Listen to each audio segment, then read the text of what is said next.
동해안 지역에서 동시다발적으로 일어난 산불이 나흘째 이어지는 가운데 국내 최대 금강송 군락지마저 위협받고 있습니다. 지금까지 서울 면적의 4분의 1에 달하는 산림이 잿더미가 됐습니다. 중앙선거관리위원회가 어젯밤 사전투표 부실 관리에 대해 책임을 통감한다며 두 번째 사과문을 냈습니다. 선관위는 오늘 오전 10시 긴급 전원회의를 열고 모레 있을 본투표에서의 확진자, 격리자 투표소 운영 방침을 결정합니다. 미국이 러시아 추가 제재 방안으로 러시아의 원유 수출을 금지하는 방안을 검토하고 있습니다. 이럴 경우 세계 경제에도 영향이 불가피한 가운데 미국의 휘발유 평균 가격이 14년 만에 갤런당 4달러 선을 돌파했습니다. 오늘도 건조한 날씨가 이어집니다. 서부 일부 지역을 제외하고 강원과 영남을 비롯한 전국 대부분 지역에 건조특보가 내려져 있습니다. 낮에는 서울의 기온이 8도까지 오르는 등 전국이 6도에서 14도의 분포로 비교적 온화하겠습니다.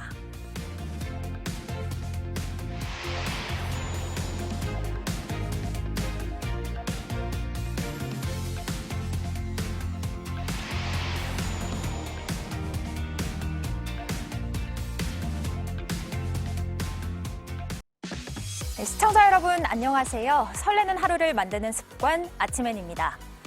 주말 사이 동해안 지역 산불이 또 크게 번졌는데요. 이도성 기자, 밤사이 업데이트된 소식들 좀 짧게 정리해 주시죠. 네, 동해안 산불이 나흘째 계속 이어지고 있습니다. 어제 저녁까지 집계된 피해 면적만 16,000여 헥타르로 서울 면적의 4분의 1이 넘습니다. 이례적인 가뭄에 강풍까지 불어 진화가 쉽지 않습니다. 잠시 후 오늘 아침 N에서 자세히 설명드리겠습니다. 네, 그리고 안혜근 기자, 미국이 러시아의 원유 수출을 금지하는 그런 조치까지 지금 검토하고 있죠. 네, 러시아를 더욱 압박할 수 있는 조치로 원유 제재를 검토하고 있습니다. 또 우크라이나가 열세인 공중전력을 지원하기 위해 폴란드에 미그기를 지원하는 방안도 검토 중입니다. 네, 이 내용도 자세하게 잠시 후에 또 더 나눠보겠습니다. 오늘 아침엔 라이프는 매주 월요일 경제 동향과 증시 흐름 정리해 주시는 권혁중 경제평론가와 함께합니다. 3월 7일 월요일 아침엔 시작합니다.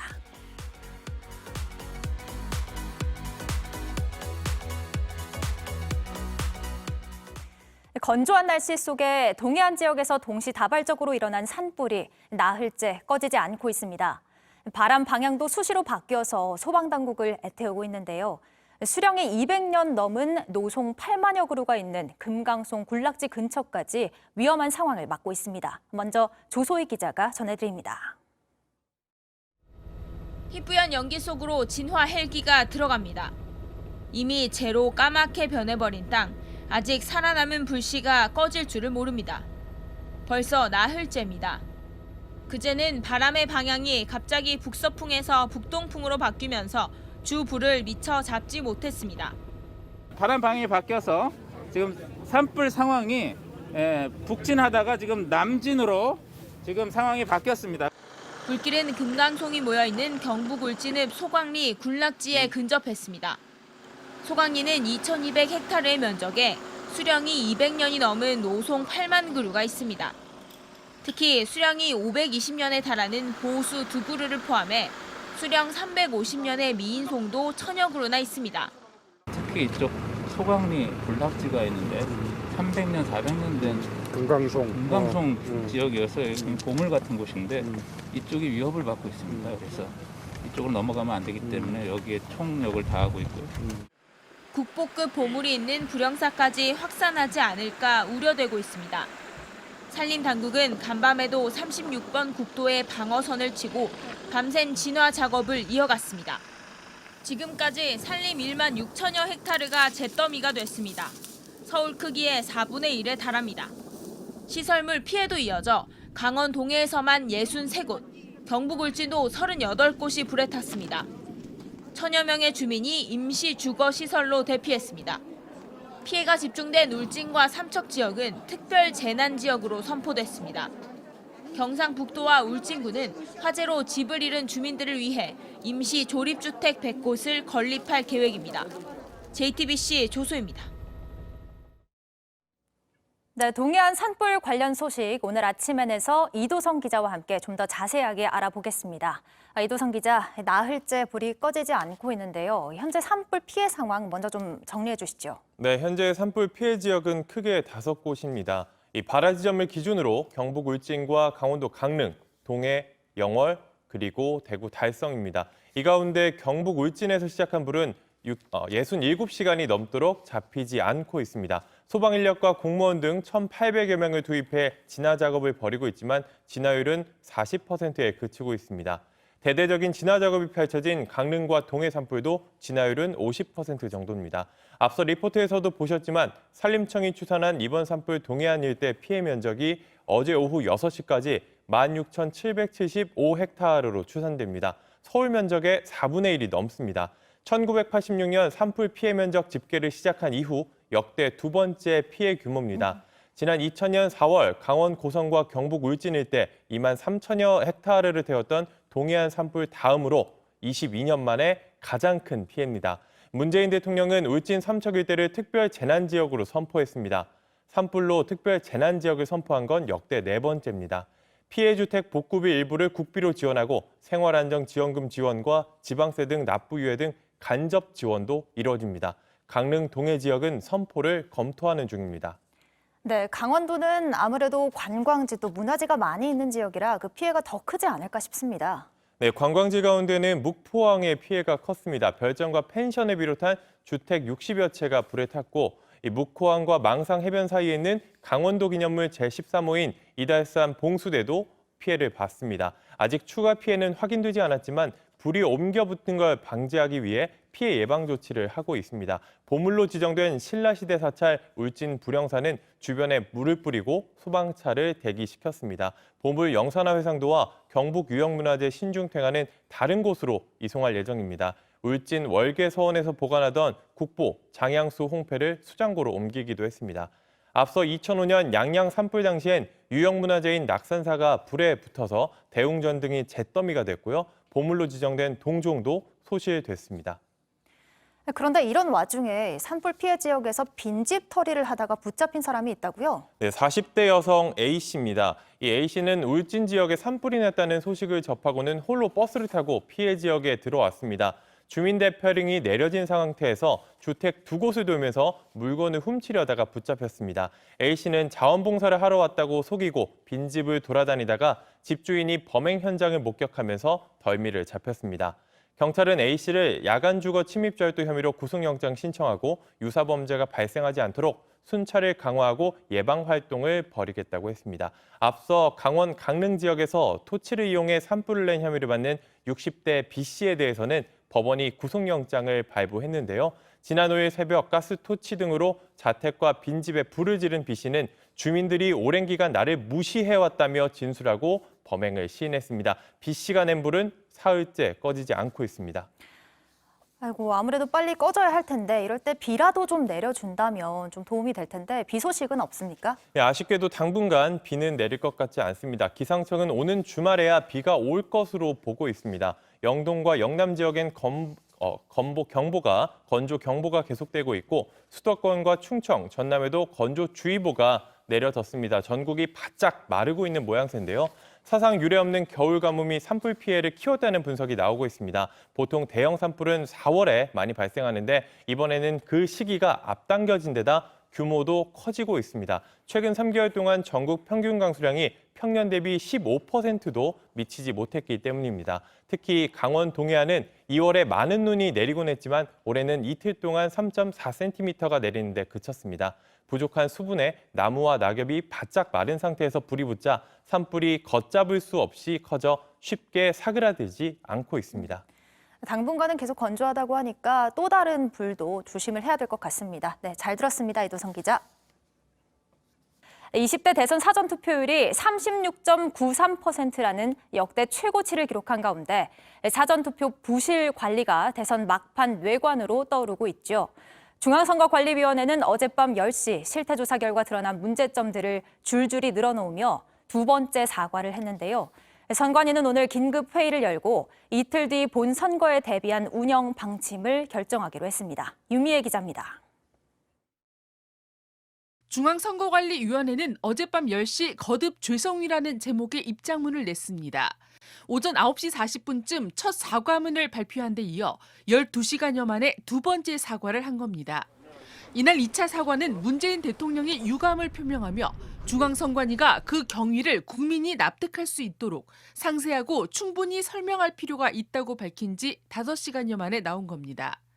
이를 의식한 듯 발견된 문제점들을 줄줄이 열거하게 됐습니다. 투표용지가 담긴 봉투를 바구니, 종이가방 등으로 옮겼거나 확진자와 동선이 겹쳤고 이미 기표된 투표지를 확진 선거인에게 다시 교부하는 등 10여 개의 잘못들을 공개했습니다. 특히 무엇보다 투표지를 직접 투표함에 투입할 수 없어 직접 선거 원칙이 침해됐다는 지적을 잘 알고 있다고도 했습니다. 한편 중앙선관위는 오늘 오전 10시 긴급회의를 열고 이틀 뒤 본투표에서의 운영 방침을 결정합니다. 사전투표 때처럼 확진자, 격리자용 임시 기표소를 설치하지 않고 일반 유권자 투표 종료 후 같은 투표소 내에서 투표하는 방안이 유력하게 검토되고 있습니다. 확진자도 투표 용지를 직접 투표함에 넣게 될 전망입니다. 확진자와 격리자는 본투표일인 9일 오후 6시부터 7시 30분까지 주소지 관할 투표소에서 투표할 수 있습니다. JTBC 유미입니다. 이렇게 논란이 되고 있는 사전투표, 구체적으로 어떤 문제가 있었는지는 JTBC로 쏟아진 제보로도 확인할 수 있었는데요. 자세한 내용 하예빈 기자가 전해드립니다. 사전투표 현장은 매우 혼란스러웠습니다. 오후 5시 이전에 도착한 일반 유권자와 5시 이후 도착한 확진자들이 겹칠 수밖에 없는데 당국은 전혀 대비하지 못한 겁니다. 그러다 보니 몸이 안 좋은 확진자들이 1시간 넘게 밖에서 찬바람을 맞으며 대기해야 했습니다. 일부 투표소는 선거가 마무리되는데 3시간이 걸리기도 했습니다. 기표소 자체가 밖에 마련이 돼 있었는데 가림막이라든지 이런 것도 전혀 없어서 그냥 뒤에 서 있는 사람이 이렇게 보려면 충분히 볼 수 있었던 상황이었고 현장엔 항의가 쏟아졌습니다. 그게 중요한 게 아니라 빨리 투표하는 게 중요해요. 투표 전 신원 확인을 제대로 하지 않은 곳도 많았습니다. 일부 투표소에선 한 번에 여러 명의 주민등록증을 걷어간 뒤 투표용지를 일괄적으로 나눠줬는데 정작 당사자가 맞는지는 확인하지 않았습니다. 본인 확인을 할 때 마스크를 벗고 얼굴을 확인해야 되는데 저희 마스크를 내린 적이 없으니까 얼굴 확인 안 한 거죠. 그냥 민증만 주고 사인만 하고 바로 투표용지 받았어요.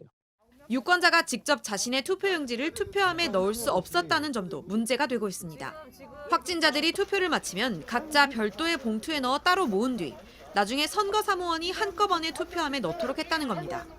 투표용지를 종이 쇼핑백이나 뚜껑이 없는 플라스틱 바구니, 비닐봉지에 보관하기도 했습니다. 일부 유권자들은 아예 특정 후보의 투표가 되어 있는 투표용지와 봉투를 받았다고도 말했습니다. 소셜미디어 등엔 기표지를 받았다는 사진이 올라오고 있습니다. 옆에 있는 봉투를 주면서 여기다 넣으세요 하는데 그 안에 다른 용지가 이미 있는 거예요. 밀봉이 안 돼 있게 관리가 되고 있는 것도 좀 황당했고 선관위는 불편을 들여 안타깝고 송구하다면서도 절대 부정의 소지는 있을 수 없다고 해명했습니다. JTBC 하혜빈입니다. 앞서 선관위는 확진자 투표를 위한 대책을 다 마련해뒀다고 했었는데요. 선관위가 마련한 대책 중에는 투표지 봉투를 바구니나 상자에 넣는다는 등 지금 논란이 되고 있는 이 내용도 포함돼 있었습니다. 투표한 사람이 투표함에 넣어야 한다는 우리 선거 원칙을 위배했다는 지적도 나옵니다. 자세한 내용 김필준 기자가 전해드립니다.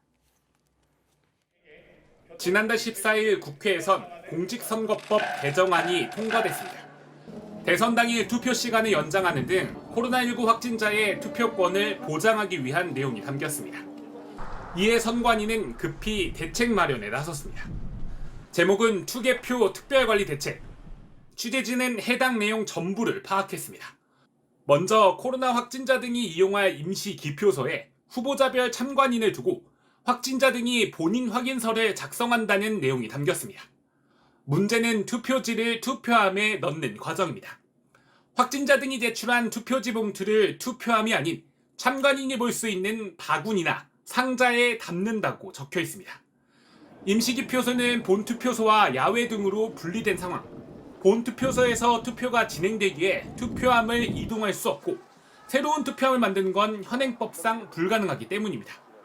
따라서 선관위 관계자가 확진자 투표지 봉투를 바구니 등에 모아서 참관인이 볼 때 투표함에 대신 넣는 걸 대안으로 삼았습니다.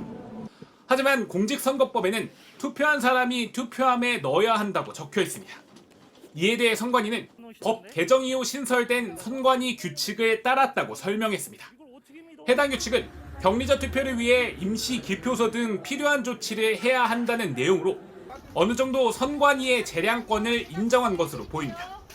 그러나 선관위 규칙의 재량권은 공직선거법 테두리 안에서만 인정될 수 있는 만큼 앞으로도 논란이 예상됩니다. JTBC 김필주입니다. 논란 속에서 대선까지는 이제 딱 이틀 남았습니다. 여야 후보들은 어제 수도권에서 집중 유세를 펼쳤는데요. 이재명 후보는 잘못됐던 부동산 정책을 바로잡겠다며 투기를 감시하는 부동산 감독원을 만들겠다고 약속했습니다. 윤석열 후보는 이번 정부의 부동산 정책이 사기 행각으로 무능을 덮은 것에 불과하다며 강하게 비판했습니다. 최승기 기자입니다. 이재명 후보는 도봉산 입구와 성북을 시작으로 신촌과 신림, 용산까지 서울에서만 집중 유세를 폈습니다. 부동산 대책 실패를 인정하면서 그 중에 하나가 바로 부동산 정책 잘못했다. 맞습니다. 저도 아프게 인정합니다. 대규모 주택 공급과 부동산 세제 완화를 약속하고 규제 완화 의지도 피력했습니다. 저는 시장을 존중하는 시장주의자입니다. 시장에서 부족하다면 추가 공급을 해야 시장이 안정되지 않습니까? 재건축, 재개발 규제를 획기적으로 개선하고 완화할 것입니다, 여러분. 투기를 원천 봉쇄하겠다고 강조했습니다. 부동산 감독원 만들어가지고 전국의 토지 보유 현황, 거래 현황 실시간으로 다 체크하고 전수조사해가지고 투기하에 원천 봉쇄하겠습니다, 여러분. 윤석열 후보는 더 강도 높게 부동산 정책을 비판했습니다. 28번 부동산 정책을 고쳐왔지만 이거 잡지 못한 것이 무능이라고 많이들 얘기합니다. 이건 무능 아닙니다. 사기 행각을 무능으로 살짝 덮은 겁니다. 코로나 확진자와 격리자에 대한 사전투표 논란에도 목소리를 높였습니다. 저는 이 사기꾼들 오래 상대해봐서 아는데요. 국민의힘 지지자 중에 늘 부정선거 의혹을 제기하시는 우리 보수층을 분열시키기 위한 작전입니다, 이게. 이재명 후보의 정치적 거점인 경기도를 찾아서는 대장동 의혹을 비판했습니다. 윤 후보는 이재명의 부하들이 다 감옥에 들어갔는데 부하들이 다 알아서 했다고 한다며 이 후보를 정조준했습니다. JTBC 최승기입니다. 미국이 결국 러시아의 원유 수출을 금지하는 조치까지 검토하고 있습니다. 러시아의 공격으로 우크라이나의 민간인 피해가 커지자 나온 이야기인데요. 러시아에 큰 타격이 되겠지만 세계 경제에도 영향이 불가피합니다. 워싱턴에서 김필규 특파원입니다. 우크라이나 수도 키예프 근처의 한 마을에 포탄이 떨어집니다. 마을 곳곳이 불길에 휩싸이면서 주민들이 황급히 마을을 떠납니다. 피난 중에도 포탄은 계속 터집니다. 러시아의 공격을 멈추기 위해 젤렌스키 우크라이나 대통령은 미국 의회에 더 강한 제재를 요청했습니다. The President emphasized that the oil and gas sector of Russia needs to be sanctioned. Anything that could hurt the Russian economy will help the Ukrainian people. 이에 블링컨 미 국무장관은 원유 수출 금지 가능성을 이야기했습니다. We are now talking to our European partners and allies to look in a coordinated way at the prospect of banning the import of Russian oil while making sure that there is still an appropriate supply of oil on world markets. 러시아 수출에서 원유나 천연가스 등이 차지하는 비중은 절반 가까이 됩니다. 앞서 나온 제재로 휘청거리는 러시아 경제에 원유 수출 금지는 결정타가 될 수 있습니다. 하지만 이미 고물가에 시달리고 있는 미국, 유럽뿐 아니라 전 세계 경제에도 타격이 불가피합니다. 이미 미국의 휘발유 평균 가격은 갤런당 4달러를 넘으며 14년 만에 최고치를 기록했습니다. 원유 수출 금지라는 양날의 칼이 어느 편으로 더 깊게 파고들지 세계 경제가 우크라이나 전쟁을 더 예의주시하게 됐습니다. 워싱턴에서 JTBC 김필규입니다.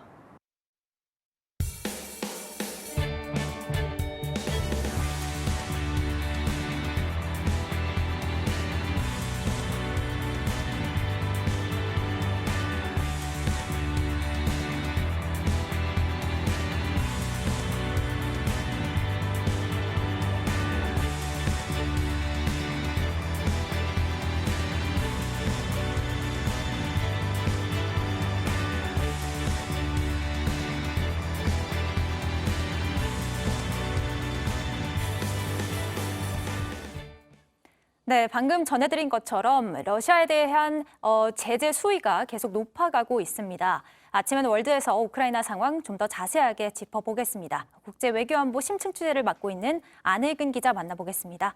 네, 안 기자. 우크라이나 전쟁이 이제 다른 나라로 확대될 가능성까지 나오고 있는 것 같습니다. 아직까지는 러시아의 위협 수준 정도인데요. 예. 우크라이나는 그동안 공중 전력이 러시아보다 열세였기 때문에 젤렌스키 대통령은 동유럽 국가들의 전투기 지원을 요청해 왔는데요. 백악관이 이에 화답하는 입장을 내놨습니다. 구체적으로 폴란드가 우크라이나에 러시아제 미그 전투기 등을 넘겨주면 미국이 폴란드의 공중 전력을 메꾸기 위해서 F-16을 제공하는 방식입니다. 네. 우크라이나는 조종사 훈련 여건상 폴란드가 보유한 러시아산 미그기 지원을 희망하는 걸로 알려졌습니다. 유엔 주재 미국 대사의 인터뷰 내용 들어보겠습니다. Will not be put on the ground or in the air to escalate this war and make this an American war against the Russians. But we've also been very clear that we will support Ukraine in every other way possible. 다만 폴란드 정부는 어제 트위터에 일단 폴란드는 우크라이나에 전투기를 보내지 않고 우크라이나의 자국 공항 이용도 허용하지 않겠다는 입장을 내놨습니다. 예. 러시아 정부도 가만히 있지 않았는데요. 러시아 국방부 대변인의 경고 메시지 들어보겠습니다. Обращаю внимание, что использование аэродромной сети этих стран для базирования украинской боевой авиации с последующим применением против российских вооруженных сил может расцениваться как вовлечение данных государств в вооруженный конфликт. 비행장 지원만 놓고 이 정도 경고를 했는데 네. 전투기 지원을 한다면 러시아가 더욱 공세적으로 나올 수 있다고 위협한 겁니다. 네, 어떤 상황에서든 전쟁이 더 이상 확대되면 안 될 텐데 이런 상황에서 비자와 마스터카드, 신용카드 회사죠. 이 회사들이 이 러시아에서 서비스를 중단하겠다 이렇게 발표를 했습니다. 네, 대표적인 신용카드 회사인데요. 이 비자와 마스터카드의 중단 결정은 어제 젤렌스키 대통령이 미국 의회 의원들과의 비공개 화상 회견 뒤에 나왔습니다. 러시아 은행들에서 발급한 카드는 더 이상 사용할 수 없고 해외에서 발급된 카드도 러시아 내 가맹점들이나 현금 지급기에서 이용할 수 없게 된 겁니다. 러시아는 두 회사의 전체 순수익 중 4% 정도를 차지합니다. 그러자 러시아는 중국의 유니온페이 사용을 검토하고 있습니다. 러시아 최대 은행인 스베르방크 등이 중국의 유니온페이 카드 발급을 검토하고 있다고 외신이 전했습니다. 러시아의 신용 등급도 계속 떨어지고 있는데요. 세계 3대 신용평가사 중 하나인 무디스가 러시아의 신용 등급을 B3에서 CA로 4단계 떨어뜨렸습니다. 지난 3일 BAA3에서 B3로 6단계를 낮췄는데 불과 사흘 사이에 10단계 신용 등급이 떨어진 겁니다. CA는 투자 부적격 등급 중에서도 거의 최하 등급으로 디폴트 직전 상태를 의미합니다. 굉장히 빠른 속도로 신용 등급이 내려갔습니다. 한편 우크라이나에서는 어제 곳곳에서 항의 시위가 일어났다고요? 네, 처음으로 점령당한 남부 도시인 헤르손에서도 항의 시위가 열렸는데요. 비록 러시아군에 점령당했지만 이들은 우크라이나 깃발을 들고 거리로 나와 러시아군 총부리 앞에서도 물러가라며 러시아군을 규탄했습니다. 러시아군의 발포로 일부 주민들은 부상당하기도 했습니다. 젤렌스키 대통령도 점령지 주민들에게 저항할 것을 촉구했는데요. 들어보겠습니다. Наші люди, наші українці не відступають, не здаються, не зупиняють свого спротиву. Вони кричать окупантам: "Йди додому". 네, 아무쪼록 어떤 피해도 더 이상은 발생하지 않기를 바랍니다. 지금까지 안혜근 기자였습니다. 잘 들었습니다.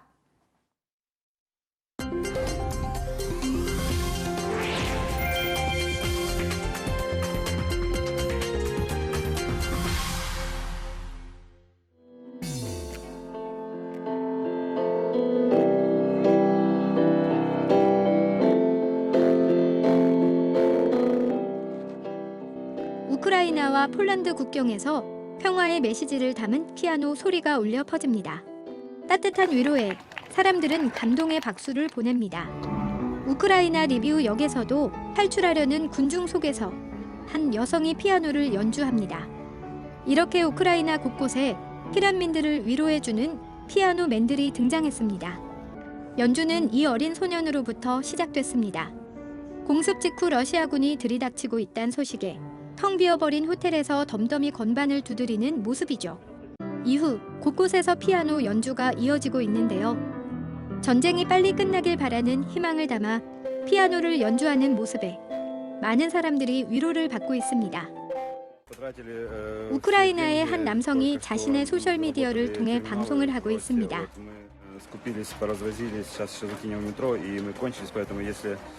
그 순간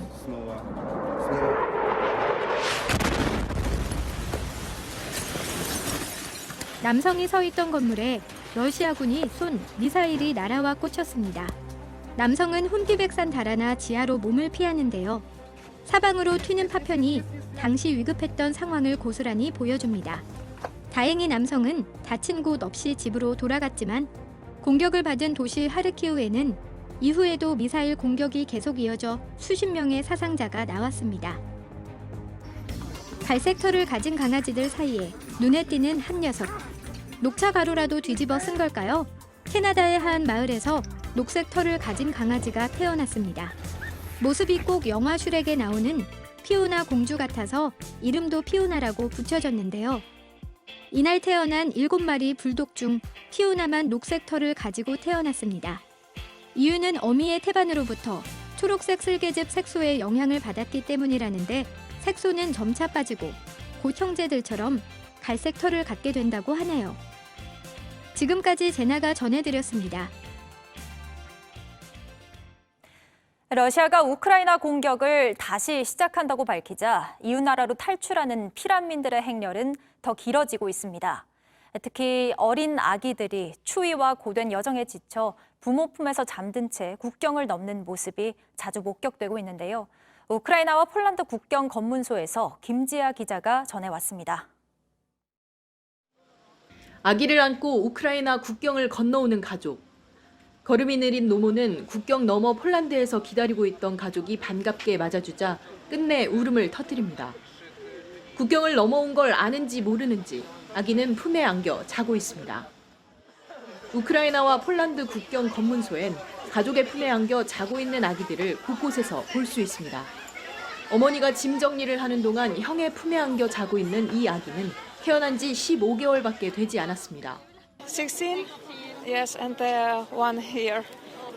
My husband stay at Kiev. They say that no man, just women, children.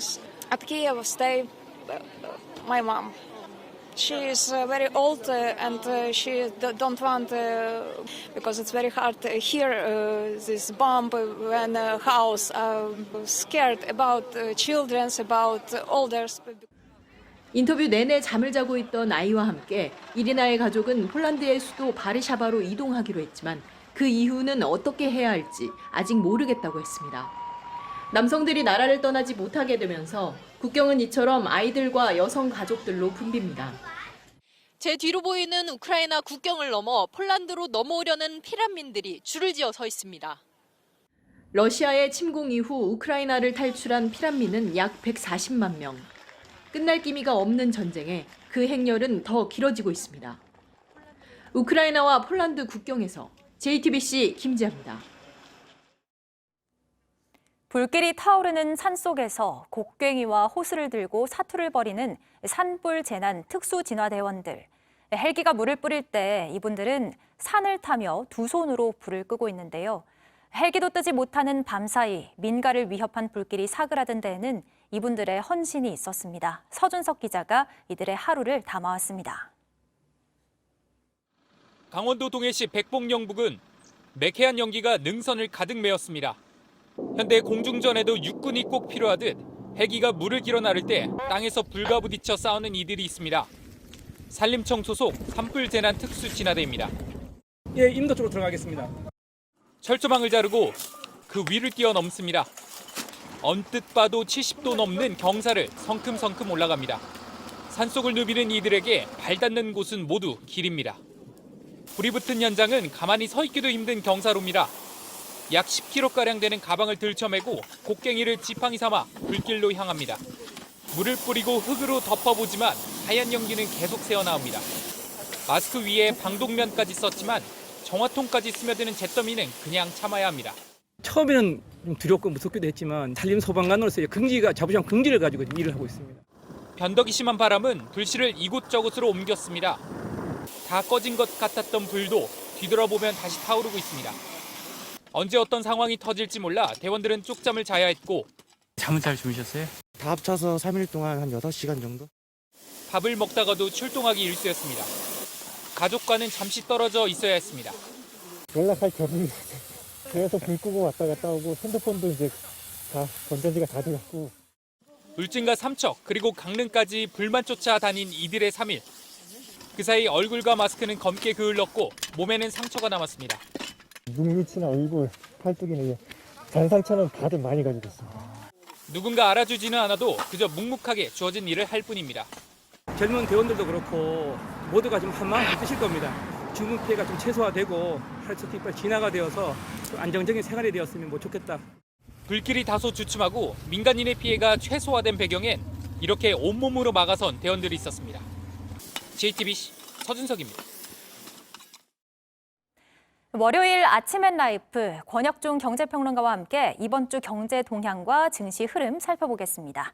네, 평론가님 어서 오세요. 네, 안녕하십니까. 네, 이번 주도 역시 이 전쟁 소식에서 자유로울 수 없을 것 같습니다. 네네. 지난 주말에 러시아가 우크라이나의 원전을 공격했다 이 소식에 증시, 비트코인 할 것 없이 다 하락을 했죠. 네, 맞습니다. 그 지난주 같은 경우에는 변동성이 굉장히 큰 주였는데요. 한 주였는데요. 지난주 중반까지는 우크라이나 사태로 인해서 미국 연준의 긴축 강화가 좀 완화될 것이다라는 이제는 기대감 때문에 사실 좀 오르기도 했었습니다. 예. 근데 주 후반 가서는 아무래도 이제는 변동성이 워낙 심하다 보니까 우리나라나 뉴욕 증시도 이제 다시 한번 그 오름세를 내줬던 하락세로 이제는 돌아섰는데요. 우리나라 코스피 지수 같은 경우는 2,713.43포인트로 이제 마감을 했습니다. 사실 우리나라 그 장 마감 후에 나왔던 이슈가 뭐였냐면은 핵전쟁. 이런 이슈였거든요. 네. 이 핵전쟁이 될 수도 있다라는 우려스러움에 이제 뉴욕 증시는 또 하락 반전했던 이런 어떤 변동성이 굉장히 컸던 한 주였다라고 평가해 볼 수 있습니다. 네, 전쟁이 길어지면 아무래도 우리 실생활에도 영향을 크게 미칠 수밖에 없는데요. 네. 일단 국제 유가가 지금 엄청 올랐습니다. 네, 저도 개인적으로 너무 부담스러울 정도로 오르고 있어서 사실 기름값 어떻게 하지? 이런 우려스러운 부분이 있는데 일단은 서부 텍사스산 원유 같은 경우에는 일단 배럴당 115달러로 돌파를 했거든요. 예. 그러니까 이게 본다 그러면 11년 만에 최고치로 오른 겁니다. 네. 근데 서부 텍사스유뿐만 아니라 우리나라에서 수입하는 이제는 두바이유 같은 경우에는 현물 가격이 4일 기준으로 배럴당 108.84달러를 이제 돌파를 했습니다. 그럼 우리나라의 영향을 한 2주에서 3주 차이로 들어오기 때문에 우리나라의 기름값은 굉장히 높아질 수밖에 없고 사실 이게 침공 직전에는 이게 봤을 때 한 90달러 안팎이었거든요. 네. 그렇게 본다 그러면 거의 20% 더 올랐다라고 볼 수가 있겠고요. 그렇게 된다 그러면 사실 우리나라의 기름값도 오르게 됩니다. 또한 미국도 마찬가지인데요. 미국 휘발유 가격 갤런당 한 4달러를 돌파를 했다. 그리고 금방 나왔던 로이터 통신의 이제 속보에 따르면은 사실 지난주 미국의 가솔린 가격이 한 11% 상승해서 2008년 이후에 최고치로 올랐다라는 외신도 계속 나오고 있거든요. 네. 굉장히 부담스러운 부분도 있고 무엇보다 아까 리포트에서 잠깐 나왔지만은 러시아 원유의 수출 금지를 조치하겠다 네. 이런 이슈가 나오면서 사실 국제 유가는 더더욱 오를 수밖에 없는 상황으로 지금 가고 있다라고 말씀을 드립니다. 지금보다 더 오른다는 게 사실 상상이 안 될 정도인데요. 이렇게 기름값이 치솟자 이제 정부에서는 유류세 인하 방안을 연장하겠다 이렇게 발표를 했는데 네네. 아무리 유류세 인하를 연장한다고 해도 일단 유가 자체가 너무 많이 올라서 소용이 없다, 효과가 없다 이런 이야기들이 많습니다. 네, 맞아요. 정확하게 말씀하셨는데요. 사실 유류세 인하 조치를 하고 있죠. 한 20% 인하를 하고 있습니다. 이게 이제 3개월 이제 연장이 돼서 한 7월 말까지 더 연장하겠다라고 지금 얘기를 했는데 사실 금방 말씀하신 것처럼 기름값이 너무 오르다 보니까 유류세를 인하한 이런 체감 효과가 좀 반감되고 있는 부분이 있습니다. 네. 그래서 사실 시장에서는 이제는 우리나라의 가솔린 가격이 이미 전국 평균 가격 한 1,800원 선을 넘어섰거든요. 그러다 보니까 체감하는 게 굉장히 느끼게 되고 이러다 보니까 이런 유류세의 인상률을 인하율을 좀 더 이렇게 더 뎁스 있게 더 길게 가자. 그래서 폭넓게. 예, 그렇죠. 한 20% 인하인데 한 30% 가자. 뭐 25% 가자. 이런 얘기를 하고 있거든요. 그러다 보니까 지금 시장에서 만약에 인하율을 30% 정도 더 내린다 그러면은 한 300원 정도가 더 내려갈 것이다라는 시장의 전망치도 있습니다. 그래서 지금 유류세는 말 그대로 초미의 관심사다. 시장에서 얼마를 내릴까, 아니면 더 연장이 될 수 있을까, 이런 게 관심사로 대두되고 있습니다. 네. 이런 상황에서 또 오늘부터 국내 증시에 상장된 이 러시아 ETF 거래가 중지가 된다고 하더라고요. 네네. 근데 전쟁으로 러시아 주가가 하락하니까 이제 반등을 노리고 이걸 많이 사놓은 분들이 좀 많더라고요. 사실 저도 이제 시청자들을 보셨을 때 아니 떨어질 거 왜 사라고 보는데요. 사실 이게 이제는 전쟁에 사라 이런 얘기가 있어요. 그러니까 단기 급등을 노리고 들어가시는 분들이 있거든요. 결국에 이거는 폭탄 돌리게 될 수밖에 없습니다. 실제 자료에 따르면은 저가 매수를 보고 2주간 이제 ETF 러시아 관련돼서 러시아 지수를 추종하는 ETF에 투자된 금액이 한 750억 원 정도가 되는데 국내 같은 경우에는 한 280억 원 정도가 ETF에 들어가 돼 있고요. 해외 주식 같은 경우 러시아 ETF에 한 미국 주식이 한 466억 정도가 이제 개인 투자자들이 우리나라에 투자를 했습니다. 이런 거 봤을 때 어차피 이제는 제로로 수렴될 수밖에 없거든요. 결국엔 지금 상황으로 본다 그러면 왜 투자를 할까 본다 그러면 역시나 단기 급등을 노리고 사실 이렇게 되면은 어떤 현상이 나냐면 폭탄 돌리가 되거든요. 누군가는 받아줘야 되는 부분이 있기 때문에 굉장히 주의를 요망된다라고 말씀을 드립니다. 마지막으로 이번 주 가장 중요한 일정이 있잖아요. 바로 이제 내일 모레면 대선을 앞두고 있는데 이날 하루 동안 국내 증시는 이제 휴장을 하고 선거가 끝난 뒤에는 어떤 영향을 미칠까요? 일단은 당선인과 관련된 이제 공약과 관련된 주가들이 오를 수밖에 없는 상황으로 가고 있는데요. 일단은 뭐 유력한 양당의 이제 후보의 공약을 본다 그러면 공통점이 뭐냐 그러면 바로 이제 국내 소비 업종에 대한 투자 부분입니다. 그러니까 내수를 살리겠다는 거죠. 그러다 보니까 주식 시장은 이렇게 식음료, 유통, 의류 쪽 이런 내수 쪽에 이제는 관심을 갖게 되고요. 또 하나의 초점은 이제는 엔데믹 전환입니다. 이제 엔데믹이 된다 그러면 유통주 같은 또한 백화점과 면세점 이런 쪽에 관심을 가질 수밖에 없거든요. 그래서 투자자들은 이번 주 한 주에는 결국에는 리오프닝 주, 역시나 리오프닝 주에 관심을 가질 수밖에 없는 한 주가 될 것이다라고 평가해 볼 수 있습니다. 네, 말씀 잘 들었습니다. 지금까지 권혁중 경제평론가 만나봤습니다. 고맙습니다. 네, 감사합니다.